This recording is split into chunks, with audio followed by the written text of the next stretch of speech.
Welcome back to the Wrestling Roundtable. I always rip on midgets, and that'll probably come up because we're going to talk about the best and worst gimmick matches, starting with the worst, of course. This is more of a general thing.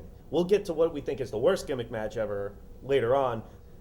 I don't know if they've done it a whole lot of times, but right off the top of my head, speaking of January 4th, what did they open with? The Steel Cage Asylum, this big giant red playground you can't see through that lasted a couple minutes, ended in a DQ of all things, no matter how many excuses you make, Russo. How does that happen? And then you design it so apparently no one can climb out of it. It was just a complete fucking disaster. Way to start off your show with people chanting bullshit. What do you think? I was thinking the same too. So I forgot to mention that in the last segment, but yeah, I didn't look good for TNA. That's why I think Jeff Hardy came out. You have to play damage control and be like, all right, the crowd is out of this. Now we have to somehow salvage the night with this one match and just pull somebody in. I don't like seeing two men rip each other's clothes off, so I'm going to say the tuxedo match. Even as a little kid, I'm like, what the hell is this? Let's go to the other side of the gender coin, though, because even though, bra and panties, it's still pretty degrading to what women are supposed to be doing in a wrestling ring. And of course, with the invention of the internet, there's enough pornography. The internet, all you have to do is just click, click, click, you're there. Brian Panties really brought it for like the younger kids that did watch, and they're like, "Oh my god, this is great." It's just crap. It's like watching a PG-13 movie and hoping for boobs. Let's cover up the crap of the wrestling that the women do with bra and panties, so everybody forgets about what they're really doing. Yeah, whatever brings the masses, right? They're all taking money. If it was Jacqueline, it was R-rated, that's for sure. But you're telling me the most dignified women's title match is like Deborah in a bra and panties match? But anyway, the reverse battle royal. Nothing screams Vince Russo.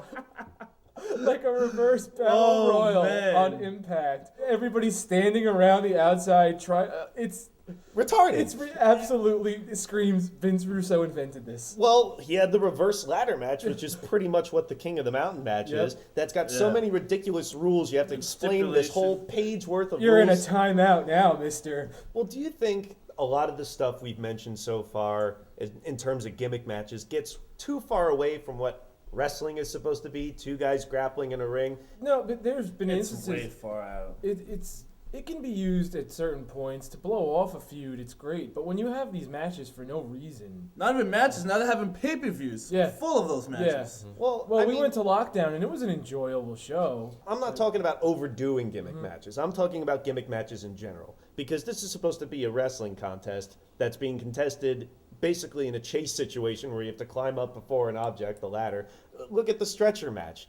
Someone took one of the Hardy stretcher matches from the other year and put the Double Dare music on it, and it was appropriate because that's what it is. It's not a wrestling match, it's a fucking stunt show. There's a whole stretch of gimmick matches that may not be as absolutely terrible as the things we mentioned, but I really can't think of a good one, like a Blink on the Pole match, a Lumberjack match. Kiss my ass match. Well, I'm going to say one of the worst ones is the Lumber Jill match, all right? Yeah. Having a tag team Divas match is bad enough. Try having 20 screaming girls, whenever someone gets out of the ring. Change the channel, please.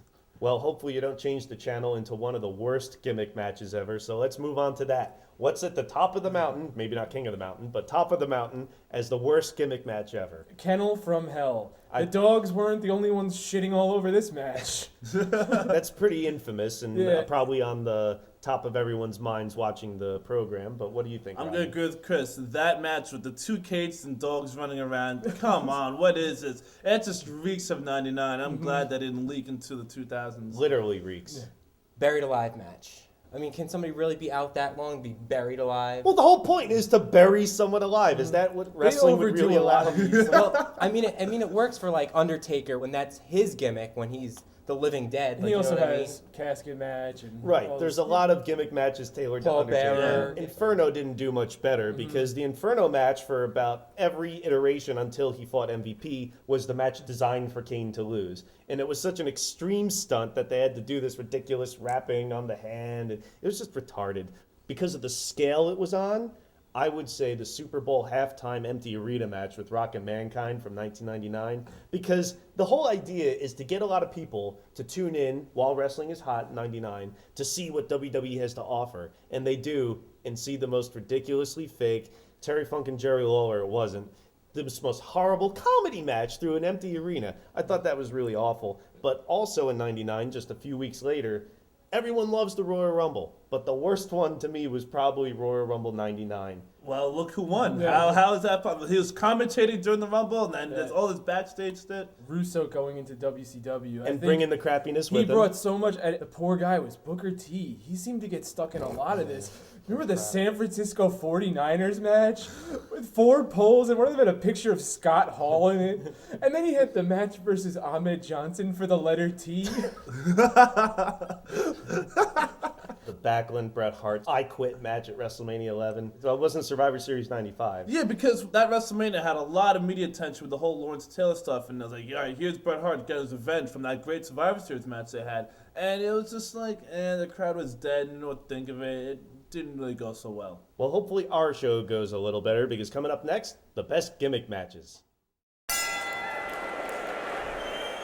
Welcome back to the Wrestling Roundtable. We're going to talk about the best gimmick matches. Now, gimmick matches have been around in wrestling practically since the beginning of wrestling. We've had everything from handicap matches and wrestling bears and a lot of stuff that's gone on to become the standard for pro wrestling. So when we talk about the best gimmick matches, I think off the top of people's heads is going to be the steel cage match. The steel cage match is practically synonymous with wrestling. Even people outside of wrestling know what a steel cage match in wrestling is. So would you guys agree? It spawned a lot of different versions too. It's definitely up there. It's probably the top one. Steel cage matches have always been in wrestling as the match to settle feuds. Warrior and Rune and Bret Owen. When they go to steel cage matches, you know that you're going to see some blood. You got guys in there usually who hate each other, and when somebody says it, they say, I want to see you in the steel cage, and everybody just goes, all right, this is going to be a good match. Especially back then when it meant something. Yeah.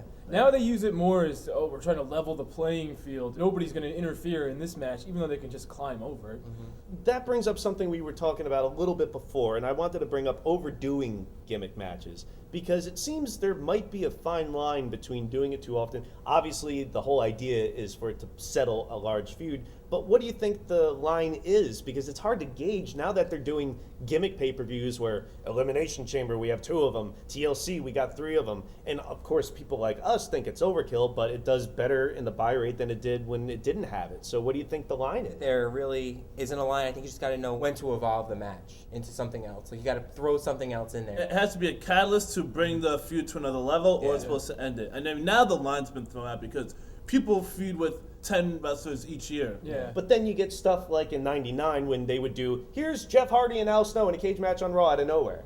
Yeah. You got to build And up. after that, Still does it. It took away the emphasis of steel cage. But evolving from steel cage, of course, everyone likes Hell in a Cell. We've had tons of classics in a Hell in a Cell. But I think if you're going to say, what's the best gimmick match ever, it's probably got to be War Games. Thank you. Yeah. Because not only does Thank you just mention the name War Games and people go, ooh, like when Bischoff announced the Elimination Chamber and he said, it's going to be a combination of the Royal Rumble, Survivor Series, and War Games. And just even mentioning the name, people went, ooh. But not just that. Pretty much every promotion ever, at least in America, Major League and Minor League, have ripped off the War Games concept because it's so good. Yeah, even Ring of Honor is done. Everybody does War Games. TNA runs it at Lockdown, the Lethal Lockdown match at the end of the night. It's still a big draw. Well, what else do you think were some of the best gimmick matches? A ladder match. You have to have the right people to do it, but a ladder match is always great to me. I mean, there's so many things you can do with the ladder. There are different moves. I mean, especially when you throw a high flyer with a ladder match. I mean, it's great. Well, they've also spawned the TLC sort of craziness and out Money of in that the Bank too. also. Oh, yeah. Royal Rumble, it's just a great idea. It's an interesting pay-per-view. It starts to set up the entire year. You get to see 30 guys in one match. It's a great catalyst for WrestleMania. It's always a good idea. It's the It's road how to you make a WrestleMania. new star. Now, granted, they haven't done that in a few years now, but you think back like Bret Hart and Shawn Michaels, these guys winning it, and it was a huge deal for them. Somebody wins the Royal Rumble, they get a shot. Well, not anymore because they have to go through No Way Out. But you get to see returning faces like last year. RVD came back. It's always just a fun time. Well, the Royal Rumble was Pat Patterson's great evolution of the Battle Royal, the traditional Battle Royal match, and making it much different, and it's turned out to be something that we look forward to every year. But I think a pretty cool gimmick match myself is whenever there's a mask on the line. I know it's more of a traditional Mexican thing and it's bigger in Mexico, but even here in America, when you get a character like Rey Mysterio or Kane, even the lesser guys like Juventud who may have a mask, it's still an intriguing thing. You know, you're kind of curious to see what he looks like, and maybe he gets his hair shaved. That's more traditional Mexico. But what do you think about submission matches? Is that more niche for a specific person? You have to have at least one person. Like, look at, what was it, Breaking Point? if every single match had been a submission match. If you have someone like Kurt Angle who's able to pull it off. Yeah, if he was able to get it. But if you have somebody like Kofi Kingston who doesn't, what submission moves does he do? You have to have somebody that has an established submission move and that is known for actually winning a match by a submission. You can't have somebody like that's that great WrestleMania 13 match. Yeah.